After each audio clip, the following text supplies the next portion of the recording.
En el archivo polvoriento del Registro Civil de Guadalajara, entre legajos amarillentos y documentos carcomidos por el tiempo, la archivista María Elena Vázquez tropezó en marzo de 1987 con una carpeta marcada simplemente como Caso Mendoza Herrera, 1888, asunto pendiente. Lo que encontró en su interior la mantuvo despierta durante semanas. 3 actas de defunción fechadas el mismo día, 23 de octubre de 1888, correspondientes a 3 hermanas de apellido Herrera, de edades entre 8 y 14 años, todas muertas, según constaba, en circunstancias extraordinarias relacionadas con actividades circenses. Pero lo que verdaderamente heló su sangre fue la nota manuscrita adjunta, firmada por el entonces alcalde de Tequila, Jalisco, don Eustaquio Ramírez y Solís. Las menores fueron entregadas voluntariamente por su tutor legal, el señor Crescencio Mendoza, esposo de la difunta madre de las criaturas, a la compañía circense Los Prodigios de Oriente, en fecha 15 de septiembre del presente año. El paradero actual de dicha compañía es incierto, pues el convoy ferroviario que transportaba la troupe desapareció entre las estaciones de Tequila y Amatitán sin dejar rastro alguno. La historia comenzaba, según los documentos rescatados, en el verano de 1888, cuando Crescencio Mendoza, un hombre de complexión robusta y bigote espeso que se desempeñaba como capataz en la hacienda de don Aurelio Cuervo, quedó viudo tras la muerte de su esposa, Soledad Herrera, víctima del cólera que azotó la región ese año. Mendoza no era el padre biológico de las 3 niñas, Esperanza, de 14 años, Concepción, de 11, y la pequeña Refugio, de apenas 8. Las había criado desde que se casó con Soledad 5 años atrás, cuando era un viudo sin hijos que buscaba rehacer su vida en las tierras jaliscienses después de huir de Michoacán por razones que nunca fueron del todo claras para los vecinos del pueblo. Los testimonios recogidos por el entonces comisario municipal, don Florencio Gutiérrez, pintaban un cuadro perturbador de la vida familiar después de la muerte de Soledad. La señora Remedios Alcántara, vecina de la familia en la calle del Calvario número 47, declaró haber escuchado gritos y llantos que venían de la casa de los Mendoza durante las noches, especialmente después de que el hombre comenzó a beber aguardiente con más frecuencia. Otro vecino, el herrero Pascual Moreno, aseguró haber visto a las niñas con moretones en brazos y cara, siempre cabizbajas y asustadizas, como animalitos maltratados que se esconden al ver llegar al amo. Pero fue el testimonio del padre Atanasio Rubalcaba, párroco de la iglesia de Santiago Apóstol en Tequila, el que reveló la verdadera naturaleza de Crescencio Mendoza. En una carta dirigida al obispo de Guadalajara, fechada el 20 de septiembre de 1888, el sacerdote escribía: Excelentísima Señoría, me veo en la penosa obligación de informarle sobre un suceso que ha perturbado profundamente mi conciencia pastoral. El pasado 15 de septiembre, día de nuestra independencia, llegó a nuestro pueblo una compañía de artistas circenses que se hacía llamar Los Prodigios de Oriente. Su director, un hombre de aspecto extranjero que respondía al nombre de Monsieur Beaumont, aunque su acento delataba origen más bien italiano que francés, se hospedó en la fonda de don Camerino López. Durante los 3 días que permanecieron en el pueblo, observé con creciente inquietud las conversaciones que este sujeto mantenía con Crescencio Mendoza, siempre apartados de las miradas curiosas, siempre en voz baja, y con gestos que me parecieron sospechosos. El padre Rubalcaba continuaba su relato describiendo cómo, el último día de la estancia del circo, había visto a Crescencio Mendoza acompañado de sus 3 hijastras dirigirse hacia la estación del ferrocarril, cargando cada una de las niñas un pequeño atillo de pertenencias. Las criaturas iban llorando en silencio, escribía el sacerdote, y cuando intenté acercarme para preguntarles el motivo de su tristeza, Mendoza me interceptó con una sonrisa que no logró ocultar la dureza de su mirada. Me dijo que había decidido enviar a las niñas con unos parientes en la capital, que aquí en el pueblo no tenían futuro y que era mejor para ellas crecer en un ambiente más culto y refinado. Sus palabras sonaban ensayadas, como si las hubiera repetido muchas veces antes de decirlas. La investigación posterior reveló que Crescencio Mendoza había mentido descaradamente al párroco. Los registros de la estación ferroviaria de Tequila, conservados meticulosamente por el jefe de estación, don Hermenegildo Vargas, mostraban que el día 15 de septiembre de 1888, el convoy especial que transportaba a los Prodigios de Oriente había partido hacia Guadalajara a las 3:15 de la tarde, con 3 pasajeros adicionales de último momento, las hermanas Herrera. Pero más inquietante aún era la anotación personal que Vargas había hecho en su diario, documento que fue encontrado entre sus pertenencias tras su muerte en 1923. Algo no anda bien con ese Mendoza. Las niñas subieron al vagón como corderos al matadero, y él se quedó en el andén contando unas monedas que brillaban como oro. Cuando el tren se alejó, lo vi sonreír de una manera que me dio escalofríos. Dios quiera que no tenga que arrepentirme de haber permitido que subieran sin más documentación que su palabra. Los días siguientes, al 15 de septiembre, transcurrieron con una calma aparente en Tequila. Crescencio Mendoza regresó a su trabajo en la hacienda y, según varios testigos, pareció transformarse en un hombre diferente, más alegre, más comunicativo, incluso generoso. El tendero Bonifacio Ruiz recordaba años después cómo Mendoza había llegado a su establecimiento el 18 de septiembre para saldar todas las deudas que tenía acumuladas, pagando en monedas de plata que el comerciante nunca había visto en manos del capataz. Me dijo que había recibido una herencia de un tío lejano, relataba Ruiz, pero había algo en su manera de hablar, como si estuviera representando un papel en el teatro. La primera señal de que algo terrible había ocurrido llegó el 28 de septiembre, 13 días después de la partida del circo. Un telegrama enviado desde la estación de Amatitán informaba al jefe de estación de Tequila que el convoy especial de los Prodigios de Oriente nunca había llegado a su destino. El tren, que debía hacer una parada técnica en Amatitán antes de continuar hacia Guadalajara, simplemente había desaparecido en el tramo montañoso entre ambas estaciones.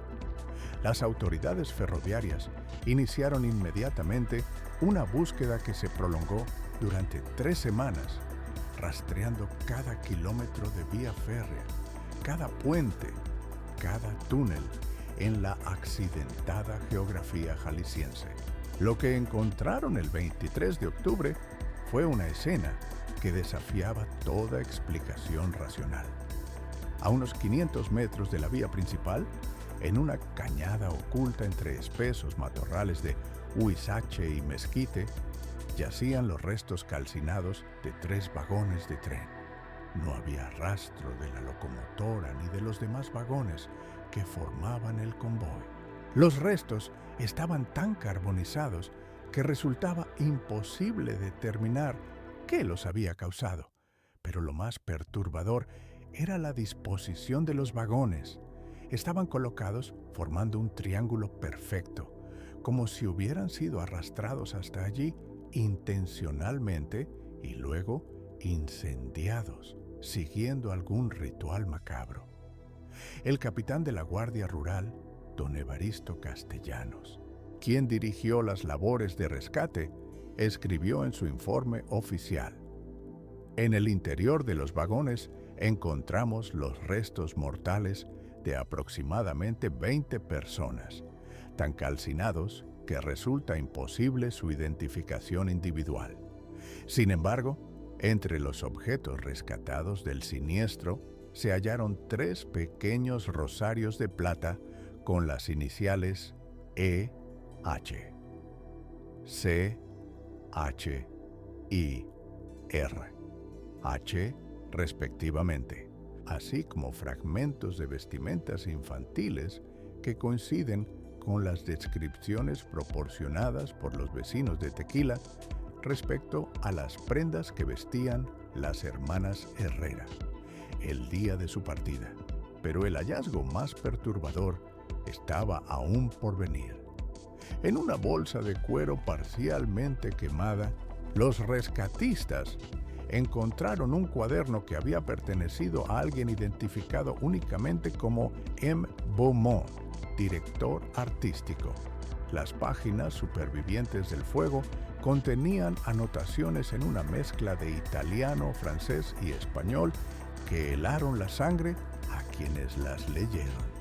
Una entrada fechada el 16 de septiembre decía: las 3 adquisiciones mexicanas muestran el terror esperado.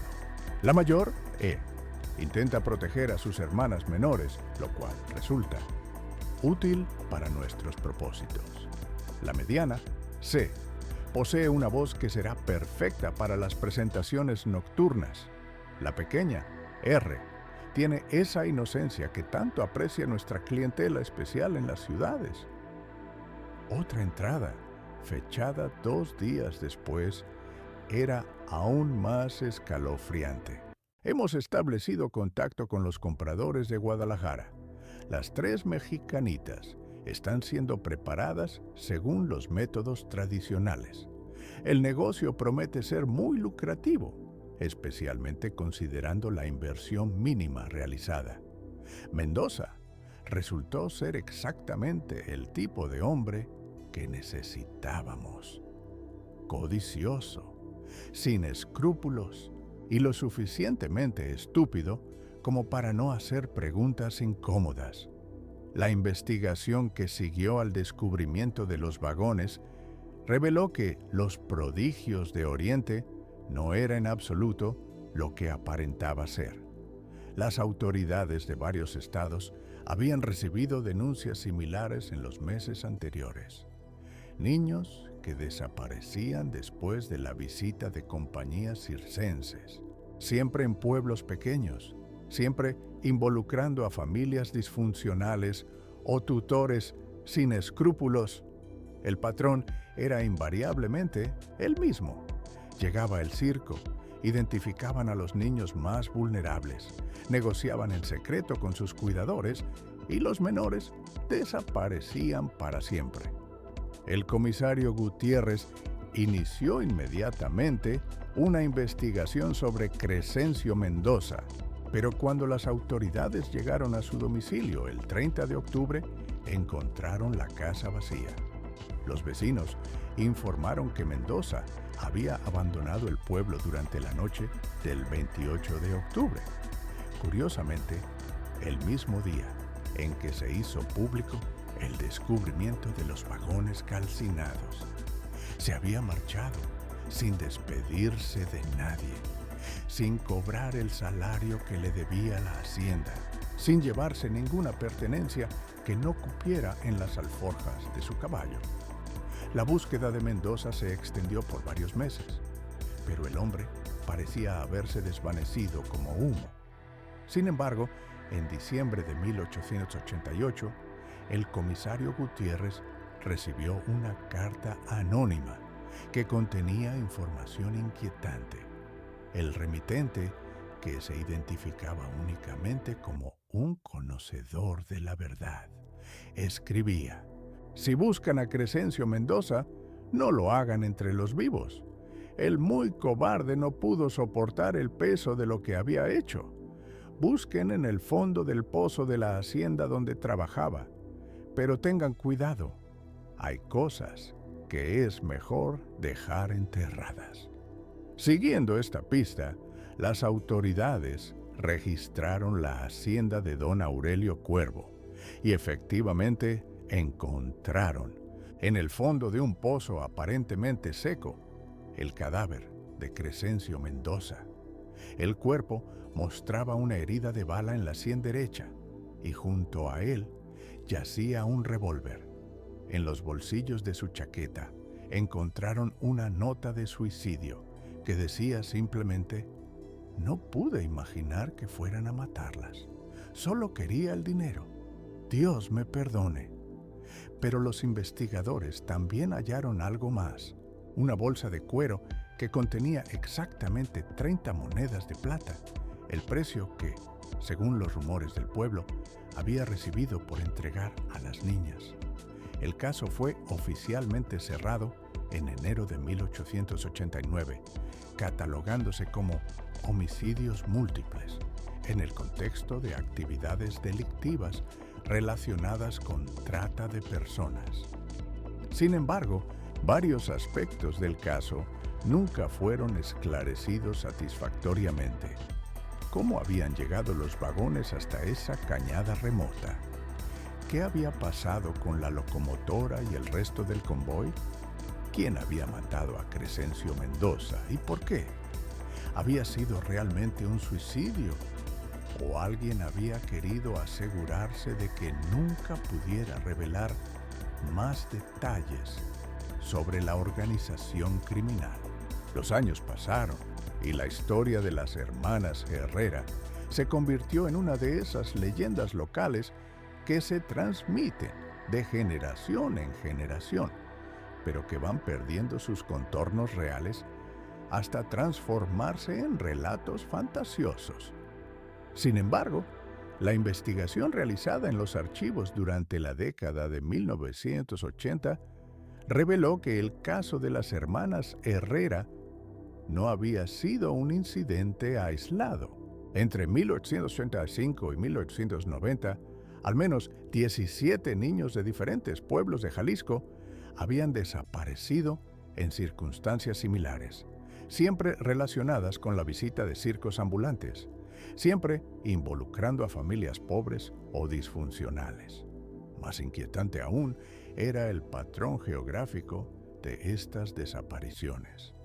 Trazando las rutas seguidas por las diferentes compañías circenses sospechosas, los investigadores modernos descubrieron que todas convergían hacia una zona específica de la Sierra Madre Occidental, en una región montañosa y prácticamente despoblada donde, según los mapas de la época, existía una estación de ferrocarril abandonada conocida como el Refugio de los Santos. Esta estación había sido construida durante el Porfiriato como parte de un ambicioso proyecto ferroviario que nunca se completó y, según los registros oficiales, había sido clausurada definitivamente en 1891. Sin embargo, testimonios recogidos entre los arrieros y comerciantes que frecuentaban esas rutas montañosas durante los años 1888-1890 hablaban de luces extrañas que se veían por las noches en la zona de la estación abandonada, de gritos de niños que se escuchaban arrastrados por el viento y de hombres vestidos de negro que aparecían y desaparecían como fantasmas entre los vagones oxidados que aún permanecían en las vías muertas. El testimonio más detallado provino de un arriero llamado Teodoro Sandoval, quien en 1889 había acampado cerca de la estación abandonada durante una tormenta. En una declaración prestada ante las autoridades de Lagos de Moreno, Sandoval describía haber visto una caravana de carros y vagones que se movían sin hacer ruido, como si flotaran sobre los rieles. Aseguraba haber escuchado música de circo mezclada con llantos infantiles y habló de figuras encapuchadas que realizaban ceremonias extrañas alrededor de hogueras que ardían con llamas de colores antinaturales. Aunque estos testimonios fueron desestimados oficialmente como producto de la imaginación popular y el miedo, la evidencia circunstancial era demasiado consistente para ignorarla completamente. Los investigadores modernos encontraron registros de compras masivas de provisiones realizadas en pueblos cercanos a el Refugio de los Santos durante los años en cuestión, siempre pagadas con monedas de plata y siempre realizadas por individuos que se identificaban como empleados ferroviarios. También había registros de telegramas enviados desde la estación abandonada, algo técnicamente imposible según los archivos oficiales que la declaraban fuera de servicio. El misterio se profundizó cuando, en 1992, un equipo de espeleólogos que exploraba las cuevas naturales de la región hizo un descubrimiento macabro. En una caverna situada a menos de 2 kilómetros de la antigua estación, encontraron los restos de lo que parecía haber sido un campamento permanente. Estructuras de madera parcialmente colapsadas, objetos personales enterrados bajo décadas de sedimento. Y lo más perturbador de todo, una fosa común que contenía los restos de al menos 30 personas, muchas de ellas claramente menores de edad. Los análisis forenses realizados en los restos encontrados en la caverna revelaron evidencias de violencia extrema, fracturas craneales, marcas de cortes en los huesos, signos de tortura. Pero lo que más inquietó a los investigadores fue el descubrimiento de varios objetos que coincidían con las descripciones de las pertenencias de los niños desaparecidos entre 1885 y 1890. Rosarios con iniciales específicas, botones de ropas descritas en los testimonios de los familiares, incluso un pequeño zapato que coincidía exactamente con la descripción que había hecho una madre de Arandas sobre el calzado de su hija desaparecida en 1887. Entre los objetos recuperados de la caverna se encontró también un baúl de madera que contenía documentos que arrojaron luz sobre la verdadera naturaleza de la organización criminal que operaba desde el Refugio de los Santos. Se trataba de cartas de negociación, listas de mercancía con descripciones físicas detalladas de los niños, y lo más escalofriante, facturas de venta dirigidas a compradores en ciudades tan lejanas como Nueva Orleans, San Francisco e incluso puertos europeos. Una de estas cartas, fechada en octubre de 1888 y firmada por alguien identificado como el administrador, decía: «Estimado señor Beaumont, hemos recibido su último envío de 3 especímenes mexicanos.